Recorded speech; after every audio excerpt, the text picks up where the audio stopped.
Can you imagine spending your entire life trying to prove your worth to the one person who should have championed you from day one? I did. And the day he finally saw me, it was like a gut punch, a painful explosion of shock and satisfaction that changed everything. Growing up, I knew what duty meant before I could even spell it. My father, Edward Callahan, was a Navy logistics officer, meticulous and proud. He believed real service happened with boots on the ground, steel on target. Everything else, he'd say, was just support work. I was 8 when he retired, pinning his insignia into a shadow box, telling me the military was no place for women who couldn't handle combat. 22 years old, I proved him wrong. I joined anyway. He didn't protest, not really. He just signed the enlistment papers with the same flat, neutral expression he used for requisition forms. It was as if I was just another piece of administrative paperwork, not his daughter making a life-altering decision. I think he assumed I'd wash out, or maybe settle into some safe, unremarkable admin job. He attended my officer candidate school graduation at 23, but left early for a luncheon with his old logistics buddies. It stung, but I told myself it didn't matter. My early years were spent in intelligence. I was good at connecting dots others missed, at anticipating enemy movements from fragments of intercepted communications. By 26, I was a lieutenant. By 30, a lieutenant commander. I coordinated with SEAL teams, Marine Recon, Air Force Special Operations. I learned their language, their rhythms, their way of thinking. I also learned they wouldn't take me seriously until I'd proven myself 3 times over. At 33, I commanded a Joint Intelligence Fusion Cell in Bahrain.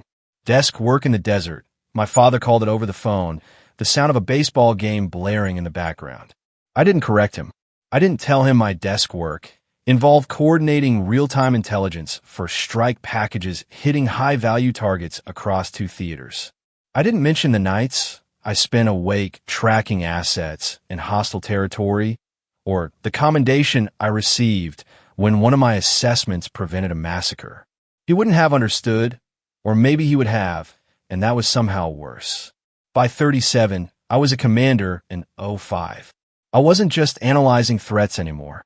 I was shaping operations. I worked directly with special warfare units, often in classified spaces where my name didn't appear on any public roster. My father knew I'd been promoted. I sent him a photo of the ceremony. His reply, "Congrats on the promotion. Your mother would have been proud." My mother, the woman who told me I could do anything, had died when I was 19. My father was the one who believed I shouldn't. At 40, they read me into Unit 77. It wasn't a unit you applied for. It found you. Officially, it didn't exist. Unofficially, it was a joint task force specializing in clandestine recovery operations.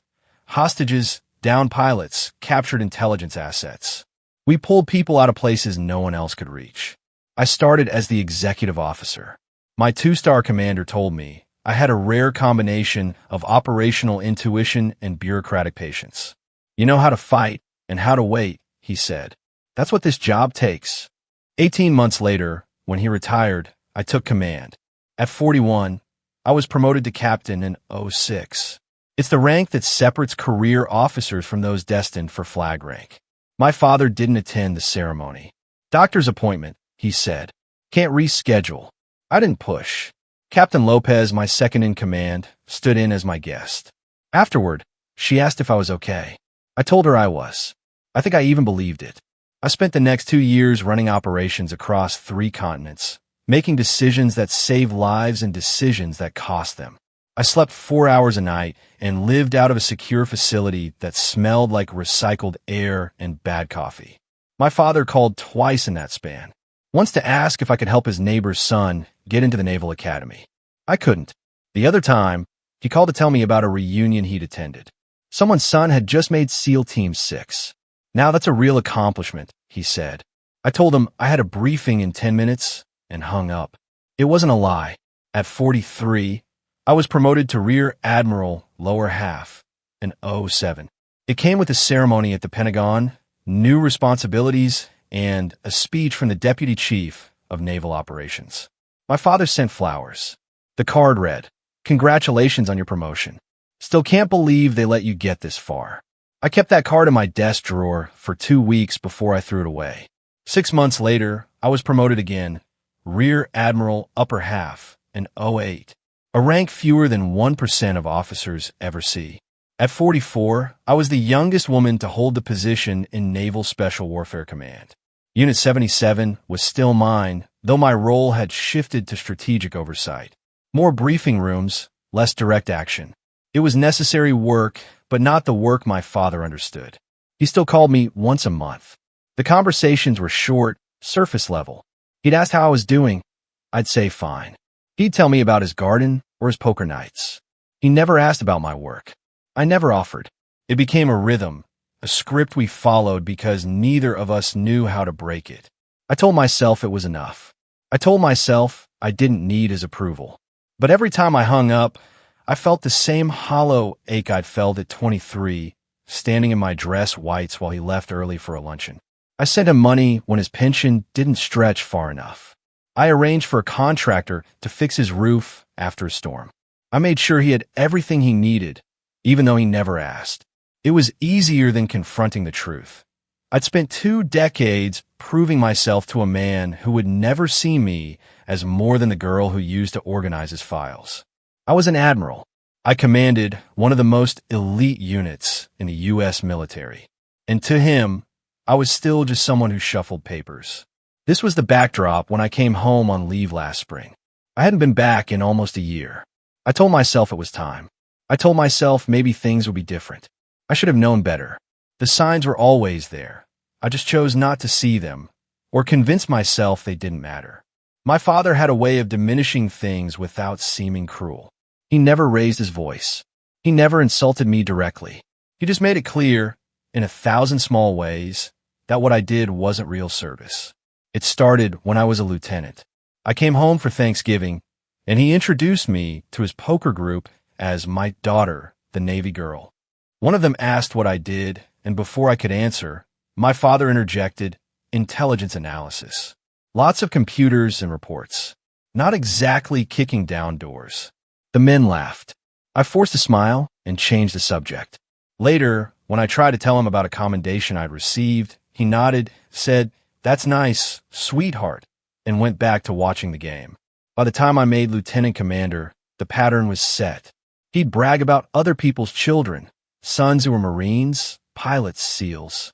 He'd talk about them with a reverence he never used for me. At a family dinner once, he spent 20 minutes telling a story about his friend's son who'd completed BUD/S training. Now that's a warrior, he declared. That's someone who's really seen combat. I was sitting right there. I had just returned from a deployment where I'd coordinated strikes that dismantled an entire terror cell network. I said nothing. I didn't know how to compete with his version of heroism. When I made commander at 37, I called to tell him. He was at a hardware store. I could hear the forklifts and intercom announcements in the background. "That's great, Alex. Really great. Hey, I gotta grab some lumber before they close. We'll talk later." We didn't talk later. 3 weeks passed before he called again. When he did, he didn't mention the promotion. He asked if I knew anyone who could help his buddy's nephew get a job on a base. I gave him a contact number. He thanked me and hung up.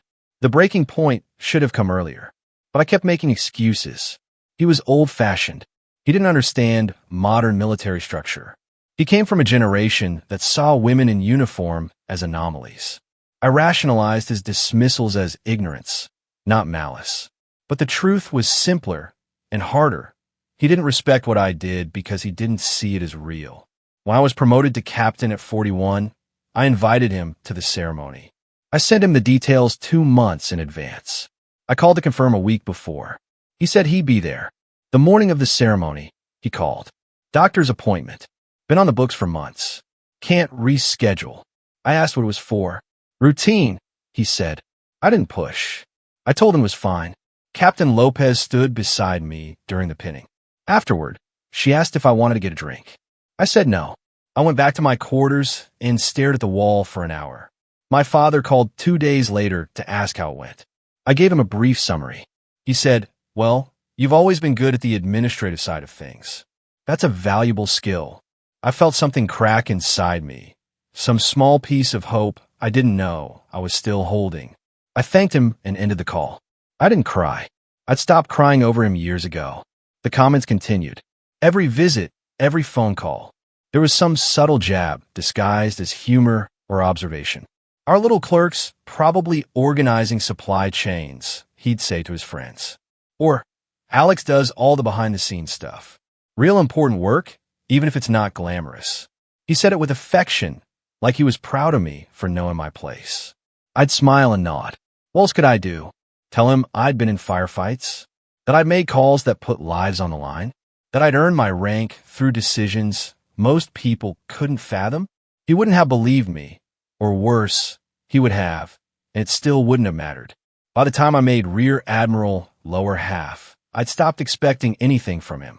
The promotion was significant, a flag officer rank, a level of authority and responsibility most officers never reach. My father sent flowers with a card that felt like a backhanded compliment. I didn't keep it. I didn't need another reminder that his pride was conditional, and his respect was reserved for men who fit his narrow definition of service. When I made Rear Admiral upper half, 6 months later, I didn't tell him until a week after the ceremony.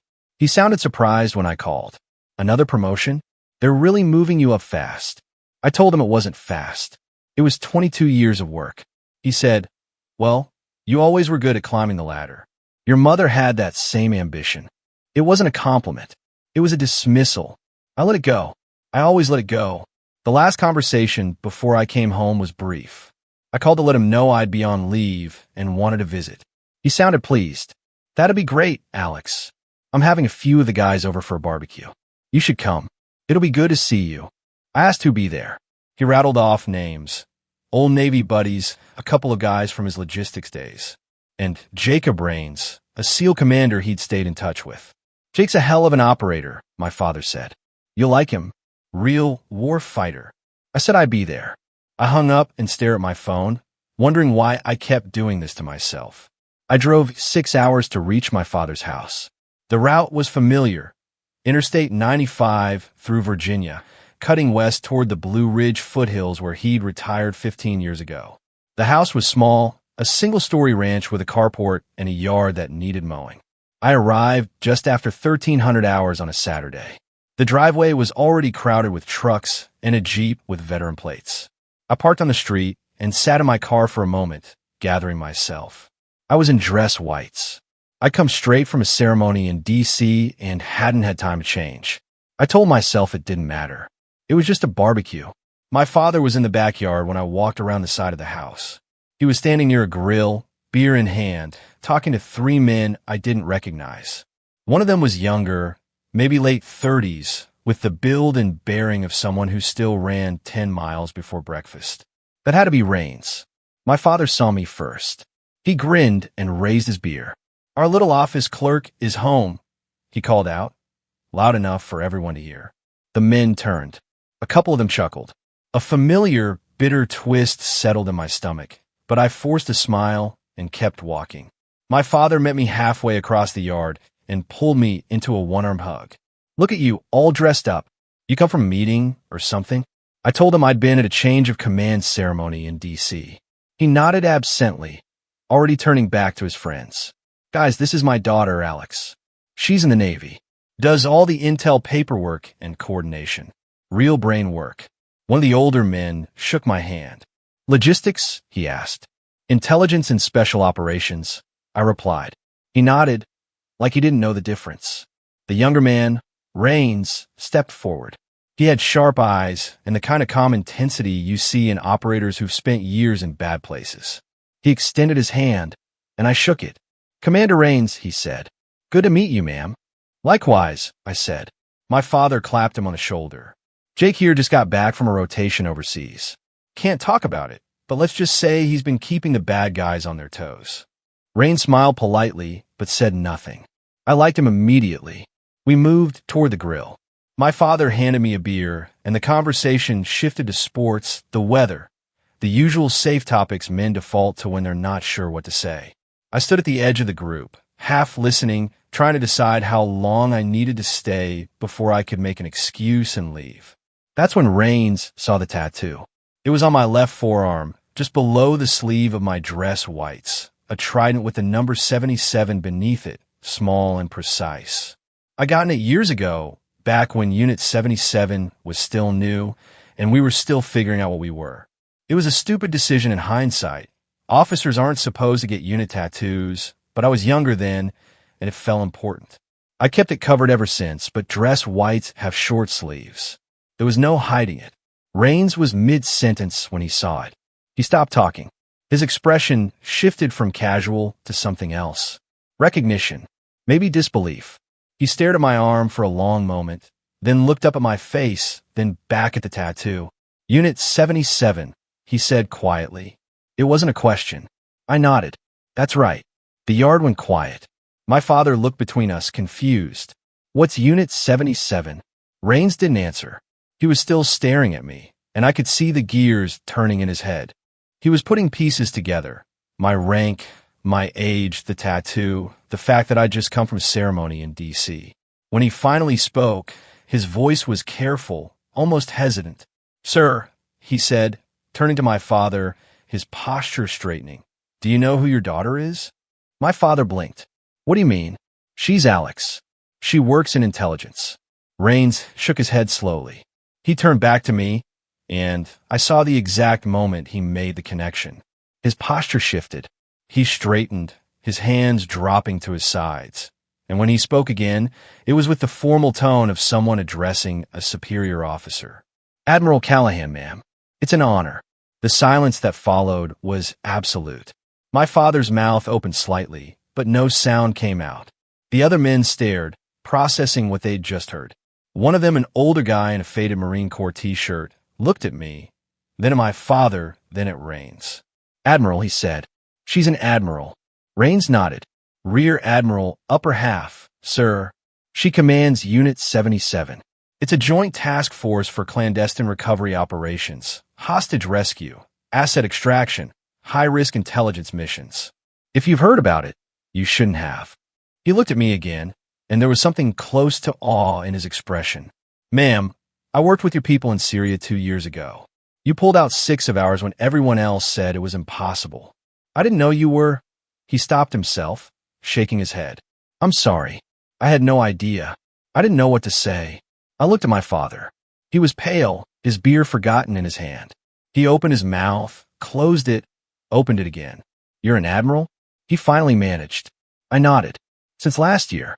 He blinked. But you said you worked in intelligence. I do, I said. I also command a special operations task force. I have for the last 3 years.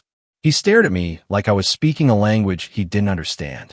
Rain stepped back, giving us space, but I could feel his eyes on me. The other men had gone quiet, uncomfortable witnesses to something they hadn't signed up for. My father set his beer down on a nearby table. His hand was shaking slightly. Why didn't you tell me? I wanted to laugh. I wanted to scream. Instead, I just looked at him. This man who'd spent 2 decades dismissing everything I'd done. My voice, steady despite the earthquake rumbling inside me, cut through the silence. I tried, Dad. God, I tried. By the way, if you're still with me, make sure to hit subscribe. More unbelievable stories are coming. The barbecue didn't recover. Rains and the other men made awkward excuses and left within the hour. They shook my hand with a deference I wasn't used to outside of official settings, offered stiff thank you for your service, and vanished. Rains lingered the longest. He pulled me aside near my car and said, Ma'am, I'm sorry. I didn't mean to. I cut him off. You didn't do anything wrong, Commander. If anything, I should thank you. He nodded, but he still looked uncomfortable. Your father's a good man, he said. He talks about you all the time. He's proud of you. I didn't correct him. There was no point. When everyone was gone, I went back inside. My father was sitting at the kitchen table, staring at nothing. The house was quiet except for the hum of the refrigerator and the distant sound of a neighbor's lawnmower. I stood in the doorway for a moment, unsure whether to sit or leave. He looked up at me, and for the first time in my life, I saw something I didn't recognize in his expression. Not anger, not dismissal. Shame. I didn't know, he said quietly. I pulled out a chair and sat across from him. You didn't ask. He flinched. It was a small movement, barely perceptible, but I saw it. I thought, he stopped, shaking his head. I thought you were doing admin work. Coordination. I didn't know you were... He gestured vaguely, unable to finish the sentence. A flag officer? I offered. A commander of a special operations unit? Someone who spent the last 20 years doing exactly what you said women couldn't do. He looked away. I didn't say that. You didn't have to. The words came out sharper than I intended, but I didn't take them back. Every time I tried to tell you what I did, you changed the subject. Every time I came home, you introduced me as your clerk. You dismissed every promotion, every deployment, every piece of my career like it didn't matter. So no, Dad, you didn't say it. But you made it very clear. He was quiet for a long time. When he finally spoke, his voice was raw. I didn't mean to. He stopped again, struggling. I thought I was protecting you. I thought if I didn't make a big deal out of it, you wouldn't get hurt when things didn't work out. I stared at him. Things did work out. I'm an admiral. I've done things most people will never even hear about. And you weren't protecting me. You were protecting yourself. He didn't argue. He just sat there. This man who'd spent his whole life believing he understood how the world worked, realizing maybe he didn't. I thought about leaving. I thought about walking out and never coming back. But there was something in his face, some small crack in the armor he'd worn for so long, that made me stay. Why didn't you come to my ceremonies? I asked. Why didn't you ever ask what I actually did? He rubbed his face with both hands. I don't know, he said. I guess. I was scared. Of what? Of realizing I was wrong about you. The admission hung in the air between us. I didn't know how to respond. Part of me wanted to absolve him, to say it was okay, that we could move past it. But it wasn't okay. 20 years of dismissal couldn't be erased with a single moment of honesty. I need to go, I said, standing. He looked up panicked. Alex, wait. I'm not leaving forever, I said. I just need some air. I walked out to the porch and sat on the steps. The sun was starting to set, casting long shadows across the yard. I thought about every time he'd introduced me as his clerk, every time he'd bragged about someone else's son, every time he'd made me feel like I was less than. And I thought about Rains, the way his expression had shifted when he saw the tattoo, the way he'd straightened and called me ma'am. It was the first time my father had ever seen someone treat me with the respect I'd earned. He came out 10 minutes later and sat beside me. We didn't speak for a while. Finally, he said, I'm sorry. I didn't look at him. For what specifically? For not seeing you, he said. For not understanding what you were doing. For making you feel like it didn't matter. I nodded slowly. Okay. That's it, he asked. Just okay? I turned to face him. What do you want me to say? That's fine. That I forgive you? I don't know if I do yet. You spent 2 decades treating me like I was playing pretend. Do you have any idea what that felt like? He shook his head.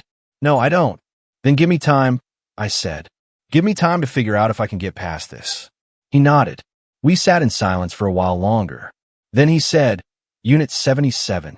That's really what you command? Yes. And you've been doing this for how long? 3 years in command, but I've been working in special operations for over a decade. He allowed a long breath. Jesus, Alex. I had no idea. I know, I said. And that was the problem. I didn't see my father for 3 months after that. We spoke on the phone twice, short, stilted conversations where neither of us knew quite what to say. He asked how I was doing. I said fine. He asked if I was safe. I told him as much as I could, which wasn't much. He didn't press. It was progress, I suppose, but it didn't feel like enough. Word spread quickly through the veteran community in his town. My father told me later that within a week, everyone knew. The man who'd spent years dismissing his daughter's career suddenly found himself fielding questions about what it was like to raise a flag officer. He handled it poorly at first. He tried to deflect, to downplay, to pretend he'd always known. But the men he'd served with weren't stupid. They could read between the lines. One of them, a retired Marine colonel, apparently cornered him at a VFW meeting and said, Ed, you've been telling us for years your daughter pushes papers. Meanwhile, she's out there running missions most of us couldn't even dream of. What the hell were you thinking? My father didn't have an answer. He called me that night, and for the first time in my life, he sounded small. They all know, he said. Everyone's talking about it. I was in my office at the time, reviewing mission briefs for an operation in the Horn of Africa. I sat down my pen and leaned back in my chair. And I feel like an idiot. You should, I said. It wasn't kind, but it was true. He was quiet for a moment, then said, I started reading about Unit 77. There's not much out there, but I found some articles, some old news reports about missions that weren't attributed to anyone. Was that you? Some of it, I said. Most of it, you'll never read about. Why not? Because that's how it works, Dad. We don't exist on paper. We do the jobs no one else can do, and then we disappear. That's the point. He let out a long breath. I had no idea. I thought, he stopped. I don't know what I thought. I felt something shift in me then. A small loosening of the anger I'd been carrying. He was trying. It was clumsy and inadequate, but he was trying. Dad, I said, I need you to understand something. I didn't do this for recognition. I didn't do it to prove you wrong. I did it because it mattered. Because people's lives depended on someone making hard calls, and I was willing to make them. But it would have been nice to know that you saw that you respected it. I do now, he said. I know that doesn't fix anything, but I do. Okay, I said. That's a start. We talked for another 20 minutes. He asked questions, careful, tentative questions about my work, my rank, what it meant to command a unit like 77. I answered what I could. It wasn't a full reconciliation, but it was the first real conversation we'd had in years. Over the next few months, something changed. He started calling more often, and the calls felt different. He wasn't trying to impress me with stories about other people's accomplishments. He wasn't dismissing what I did. He asked about my day, my deployments, the people I worked with. He still didn't understand most of it, but he was trying to. That mattered. He also started going to therapy. He didn't tell me at first. I found out through a mutual friend who ran into him at the VA. When I asked him about it, he was embarrassed. I figured I should talk to someone, he said. About what? About why I treated you the way I did. About why I couldn't see what was right in front of me. I didn't know what to say. I settled on, that's good, Dad. I'm glad. I saw the change in other ways, too. He stopped bragging about other people's kids. He stopped introducing me as his clerk. When someone asked what I did, he said, she's a Rear Admiral in the Navy, Command a Special Operations Unit. I can't tell you much more than that, but I'm proud of her. The first time I heard him say that, I almost cried. But pride wasn't the same as understanding, and respect wasn't the same as repair. There were still moments when I'd catch him looking at me like he didn't recognize me, like the daughter he thought he knew had been replaced by someone else entirely. Maybe that was true. Maybe I'd changed so much that the girl he remembered didn't exist anymore. Or maybe she never did. I threw myself into work. It was easier than dealing with a mess at home. I had operations to plan, people to protect, missions to execute. Unit 77 ran 3 major operations in those months, all successful. We pulled a kidnapped journalist out of Yemen, extracted a compromised intelligence asset from Eastern Europe, and recovered sensitive materials from a downed reconnaissance drone in the South China Sea. Each one required precision, coordination, and a level of risk management that kept me awake at night. But they worked. My people came home. That was all that mattered. Captain Lopez noticed I was different. We were reviewing after-action reports one evening when she said, "You okay, ma'am? You seem distracted." I told her I was fine. She didn't believe me. "If you need to talk, I don't," I said. Then, softer, "But thank you." She nodded and went back to the reports, but I could feel her watching me. Lopez was good at reading people. It was one of the reasons I'd chosen her as my second. She knew when to push and when to let things go. She let this go that night. Alone in my quarters, I thought about my father.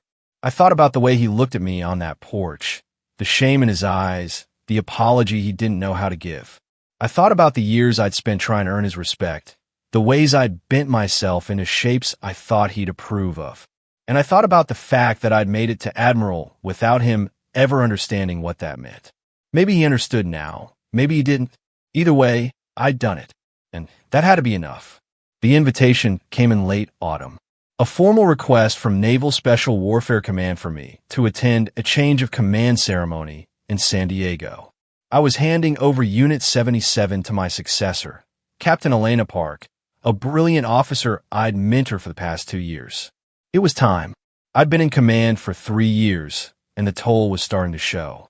I needed a new challenge, a new mission. I've been offered a position as Deputy Chief of Naval Operations for Information Warfare.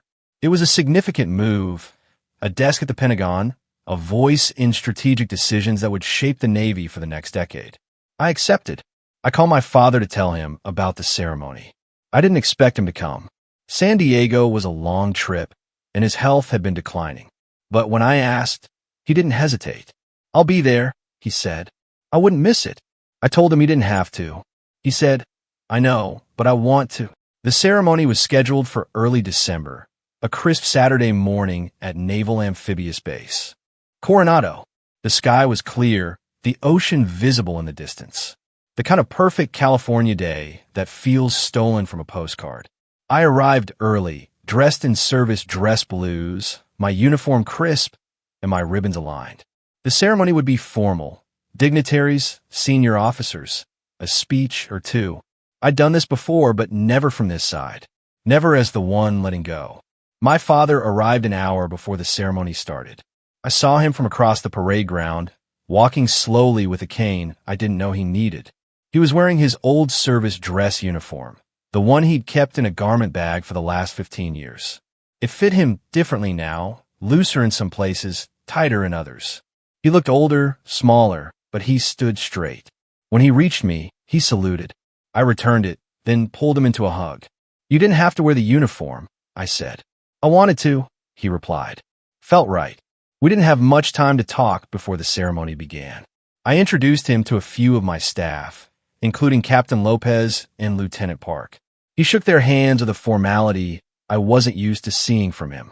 When Lopez said, "Your daughter's the best commander I've ever served under," he nodded and said, "I'm starting to understand that." The ceremony itself was precise and efficient, the way military ceremonies always are. There were speeches, one from the outgoing two-star, one from me, one from Park. I talked about service, about the mission, about the extraordinary people I'd had the honor of leading. I didn't talk about my father, but when I looked out at the crowd and saw him standing in the front row, tears streaming down his face, I felt something break open inside me.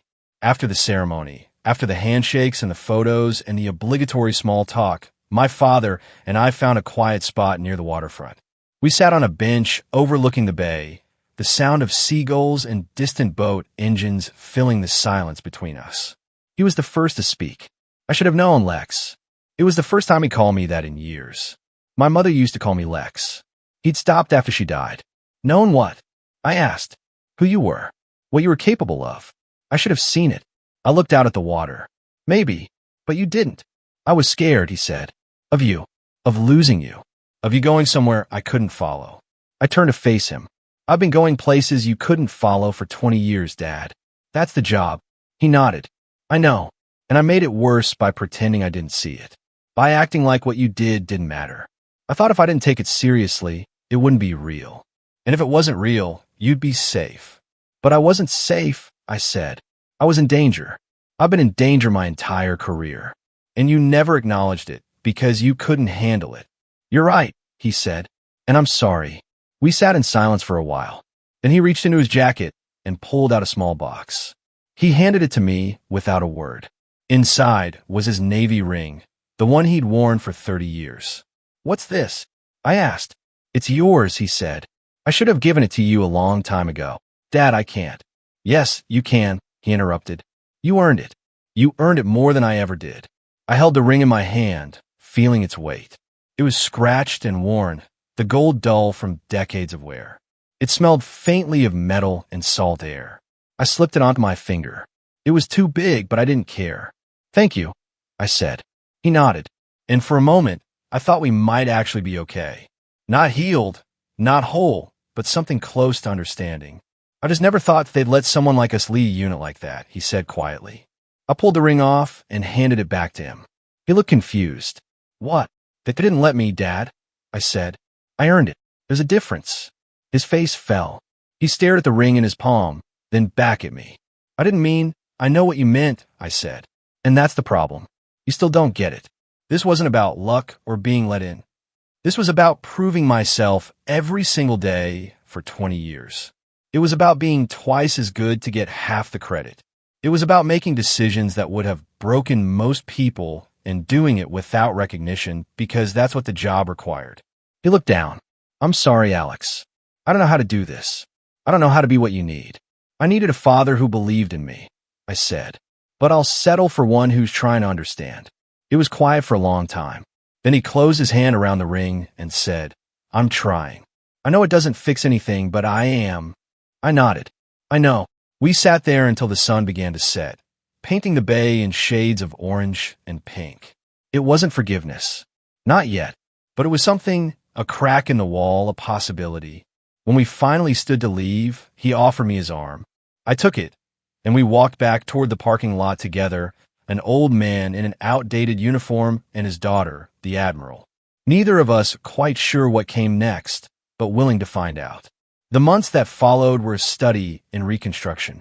I threw myself into my new role at the Pentagon, learning the rhythms of bureaucratic warfare, navigating the politics of joint operations, planning and information warfare strategy. It was different from Commanding Unit 77, less immediate, more abstract, but no less important. The decisions I made would ripple through the entire Navy, shaping doctrine and capability for years to come. My father and I spoke every week. The conversations were still sometimes awkward, still sometimes strained, but they were real. He asked questions about my work, and I answered as much as I could. He told me about his therapy sessions, about the things he was learning about himself. The therapist says I have trouble accepting things I can't control, he said once. She says I try to make you smaller, so I wouldn't have to worry about you.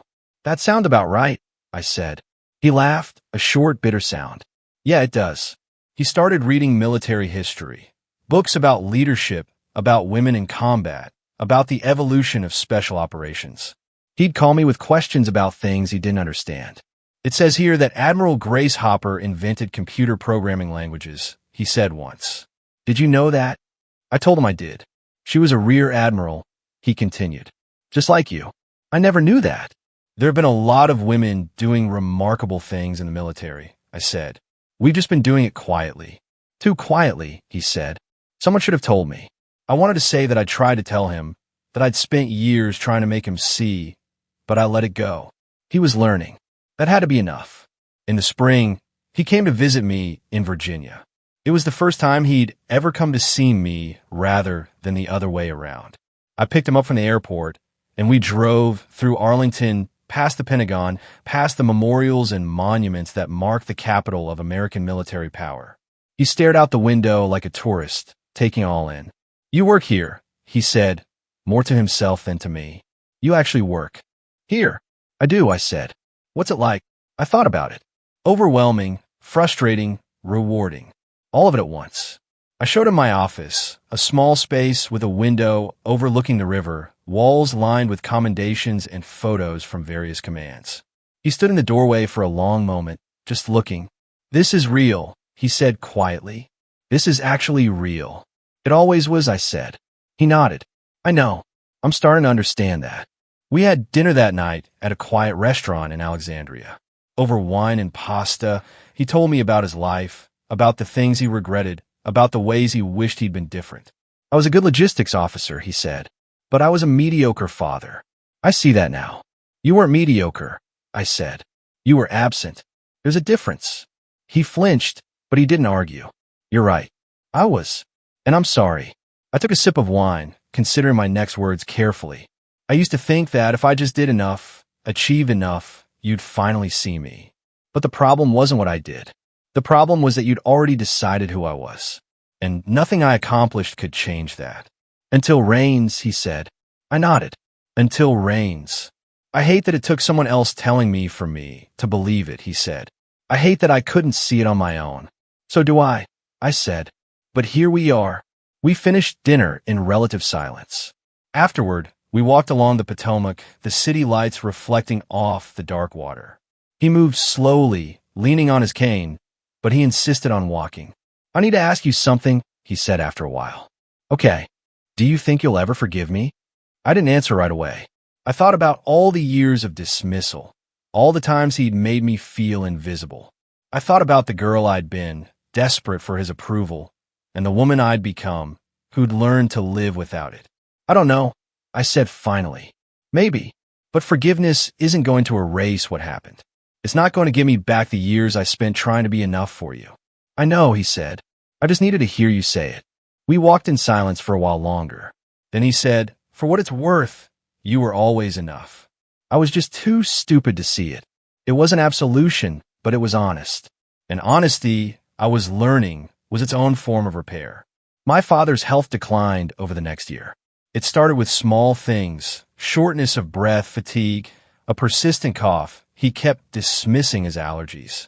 By summer, the doctors had a diagnosis: congestive heart failure complicated by decades of untreated hypertension.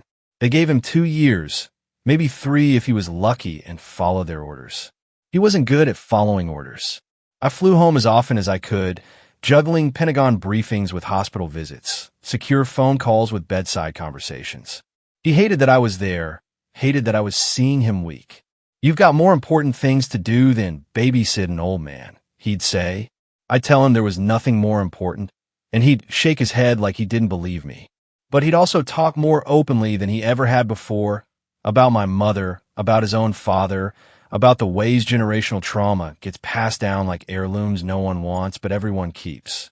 My dad never told me he was proud of me either, he said once. I swore I'd be different with my kids, and then I just repeated the same mistakes. You didn't have to, I said. I know, he said, but it's easier to repeat what you know than to build something new.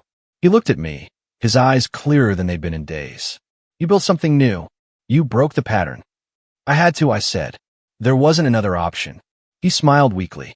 You always were stubborn. You got that from your mother. In the fall, I brought Lieutenant Park to meet him. She'd taken command of Unit 77 with the same precision and dedication I'd hoped for.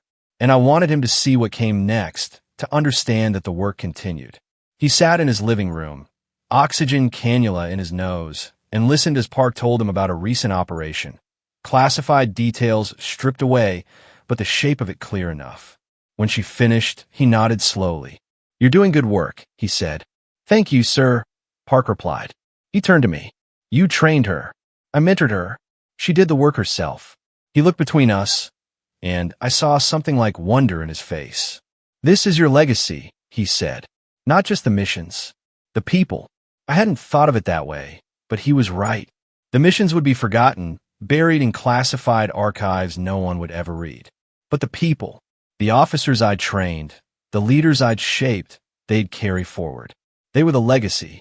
By December, he was in hospice. I took emergency leave and moved into his house, sleeping on the couch, managing his care, fielding calls from distant relatives who suddenly wanted to reconnect.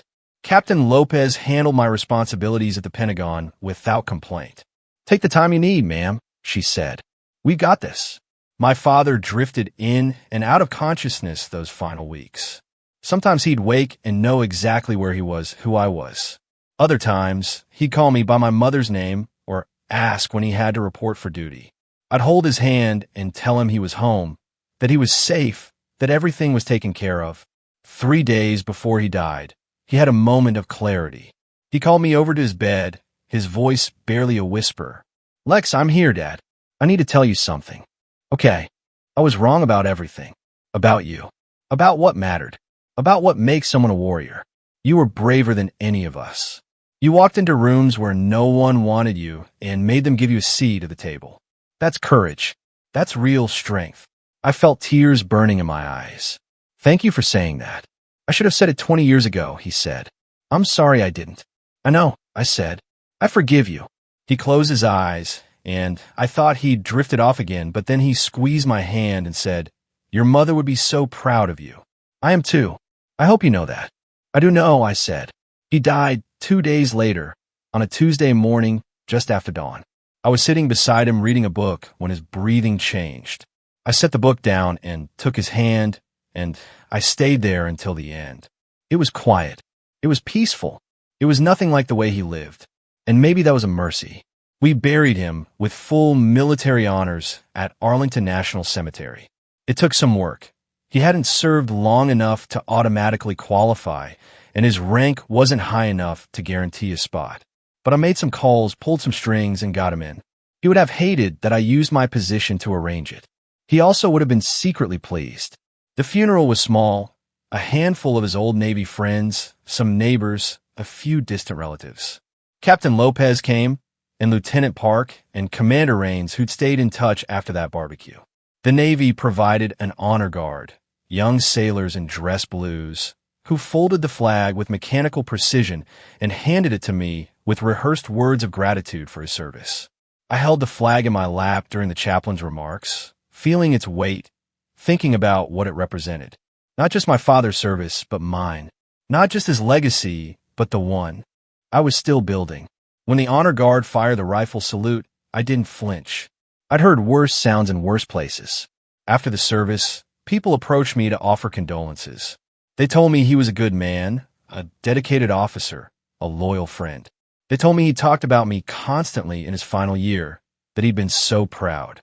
I thanked them and smiled and played the part of the grieving daughter. And I was grieving, but not just for the man who died. I was grieving for the relationship we never had, for the years we'd wasted, for the understanding that came too late. Rains was the last to approach. He stood at attention and said, "Admiral, I'm sorry for your loss." "Thank you, Commander." He hesitated, then said, "If it helps," he changed. After that day at the barbecue, he really changed. He spent the last year trying to understand who you were. "That's worth something." "It is," I said, "but it doesn't erase the 20 years before it." "No," Rains agreed, "but it counts for something." I nodded. He saluted, and I returned it. And then he walked away, leaving me alone with the flag and the silence. I returned to work a week after the funeral. There was a backlog of decisions waiting, briefings to attend, meetings to chair. I dove in with the focus that had defined my career, channeling grief into productivity the way I always had. Captain Lopez noticed, of course. "Ma'am, if you need more time." "I don't," I said.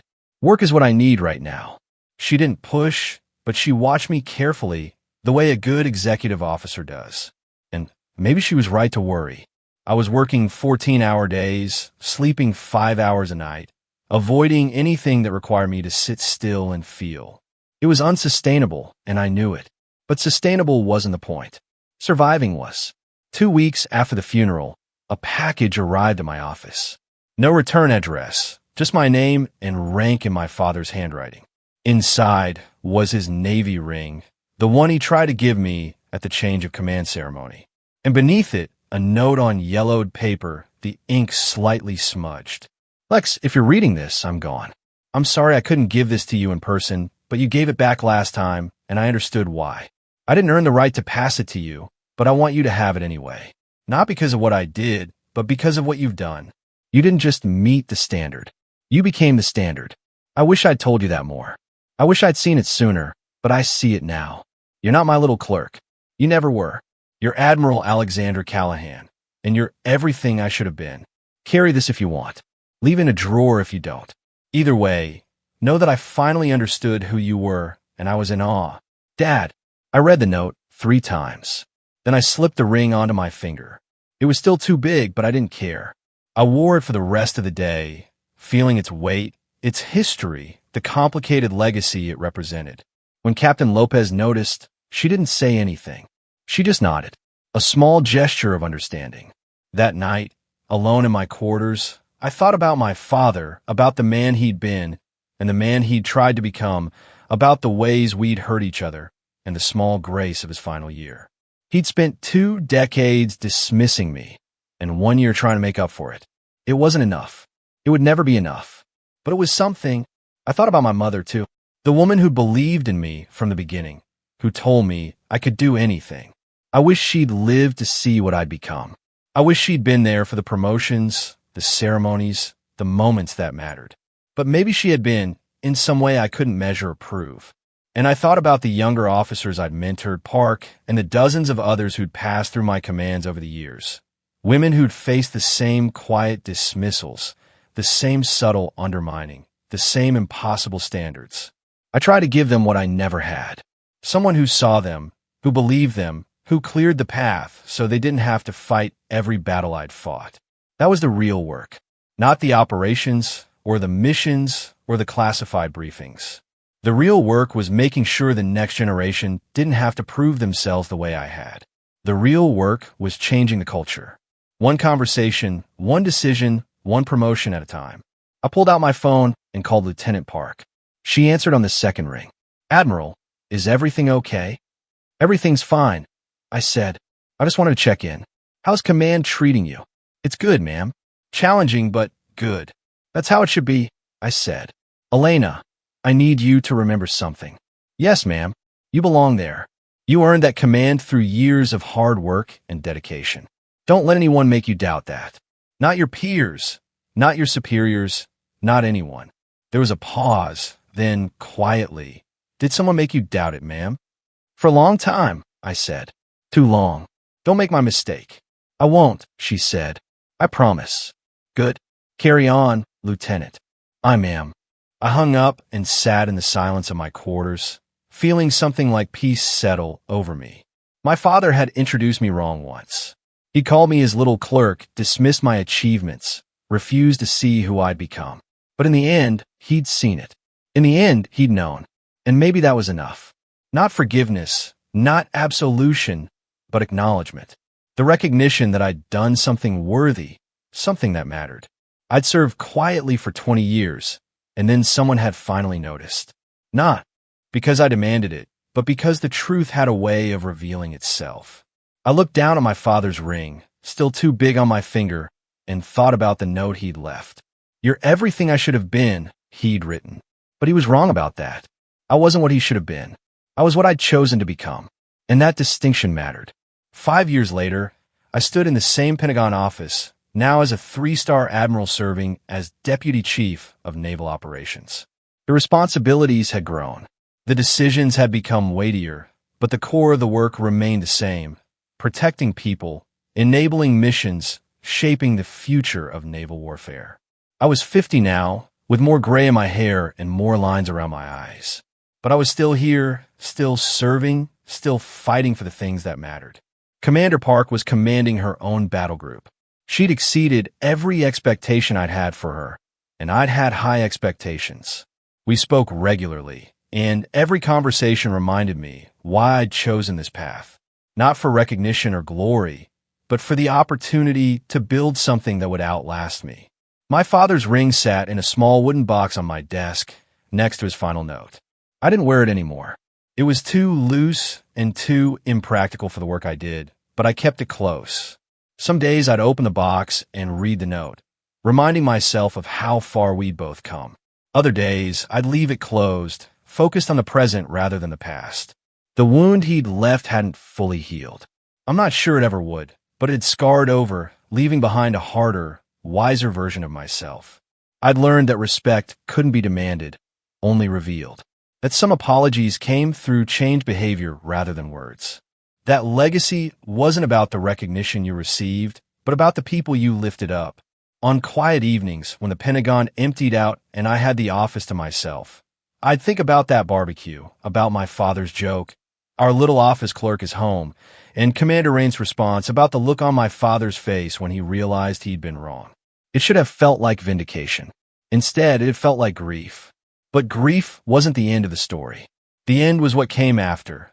The slow rebuilding, the tentative reconciliation, the grace of his final year. He'd spent 2 decades getting it wrong, and 1 year trying to make it right. It hadn't erased the hurt, but it had transformed it into something bearable, something I could carry. I kept his Navy ring as a reminder, not of him, but of the choice I'd made. The choice to serve anyway, to excel anyway, to build a career worth having, even when no one was watching. I'd done it for myself, not for him. But in the end, he'd seen it, and that had mattered more than I'd expected. Now, standing in my office window, overlooking the Potomac, I thought about what I'd tell my younger self, if I could. I'd tell her that validation would come eventually, but not in the way she expected. I'd tell her that she'd spend years proving herself to someone who couldn't see her, and that it would hurt, but it wouldn't break her. I'd tell her that she'd make Admiral, that she'd command elite units, that she'd shape the future of naval warfare. And I'd tell her that none of it would mean as much as the moment when her father finally called her by her rank. He'd introduced me wrong once, but in the end, he knew exactly who I was. And maybe, after everything, that was enough. 1 year later, I was sitting in a congressional hearing room, testifying about the future of special operations integration.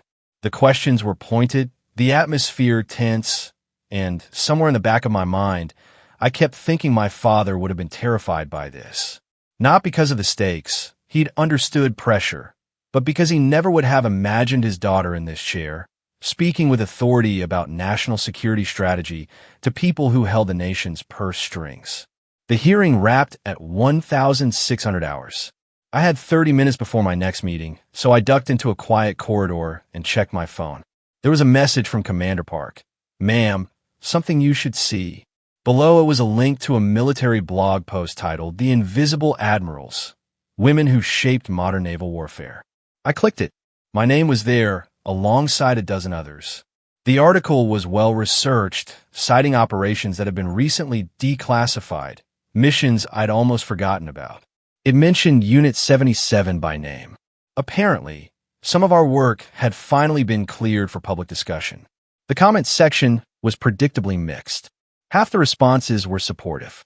The other half questioned whether women belonged in combat leadership at all. I closed the browser. Some battles never ended. They just changed shape.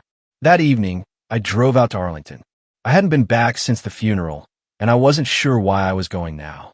Maybe because the hearing had drained me.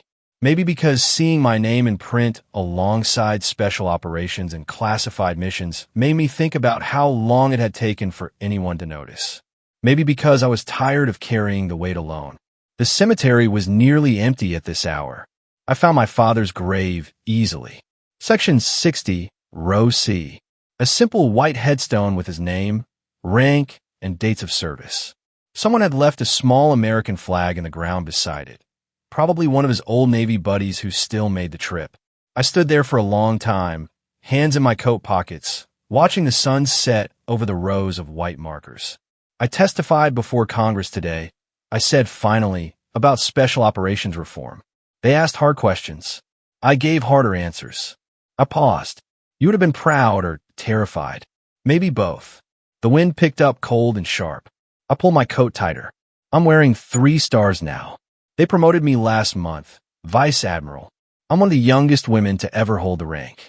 I looked down at the headstone. I thought about calling you. Then I remembered you're not there to answer anymore. A groundskeeper drove past on a small utility vehicle, nodded respectfully, and continued on. I waited until he was out of sight. I still get angry sometimes when I think about all those years you didn't see me. When I remember introducing myself at functions and having men assume I was someone's wife, not someone's commander. When I think about how hard I had to work just to be taken half as seriously as my male peers. I crouched down, brushed some leaves off the headstone. But I also remember that last year, the way you tried. It wasn't enough, but it was something. I stood back up. Commander Raines called me last week. He's retiring, moving to Colorado. He told me that barbecue changed his life, made him look at his own daughter differently, made him realize he'd been making the same mistakes you did. He thanked me. I laughed, short and bitter. I didn't know what to say. I wasn't trying to teach anyone a lesson that day. I was just trying to survive a family dinner. A jet passed overhead, likely heading to Reagan National. I tracked it across the sky until it disappeared. I'm entering 6 junior officers right now.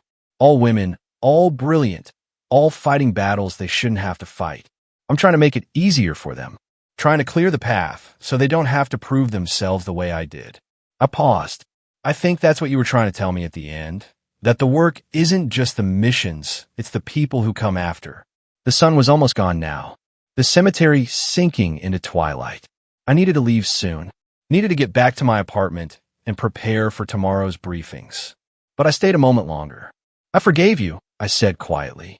I'm not sure when it happened exactly. Maybe it was when I read your note. Maybe it was later when I realized I was carrying your ring in my pocket like a talisman. Maybe it's happening right now, standing here telling you about my life like you can still hear me. I took a breath. You hurt me for a long time, but you also raised me to be resilient, to serve quietly, to do the work without needing applause. You just never realized I'd take those lessons and build something you couldn't imagine. I reached out and touched the cold stone. I miss you. Not the version of you that dismissed me. The version from that last year. The one who finally saw me. I wish we'd had more time with that version. I pulled my hand back, but we didn't. So, I'm taking what you gave me, the good and the bad, and I'm using it to build something better for the women who come after me. For the daughters who deserve fathers who see them from the start. I straighten my coat, square my shoulders. I have to go. I have a breakfast meeting with the Chief of Naval Operations tomorrow. We're discussing the next generation of information warfare strategy. Big decisions, lives in the balance.